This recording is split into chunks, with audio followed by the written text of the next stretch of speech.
Oo, bigyan mo na isa. Alin na, bibigay mo yung lalaki. Ay, yung babae. Babae.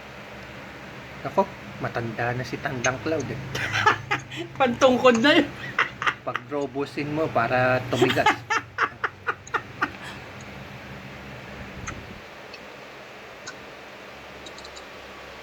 Ang laki pala, eh.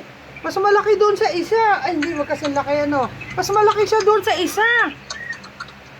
Eh, tanong si Wendy, di ba? Si Hindi, Wendy tama ata na yung yan, ha? Ay, mukhang wala na. Hoy, ikaw, ate ka na, magkaisip ka, ha? Kagabi, pagkibot ng daddy mo, pupuntahan ng daddy mo, kasalanan mo ka, kuya, kibot ka ng kibot.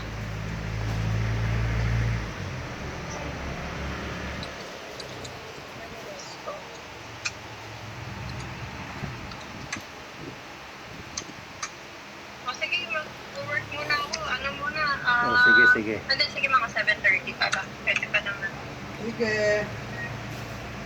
Hindi, pwede pa naman. Eh, sana ako kaya yan.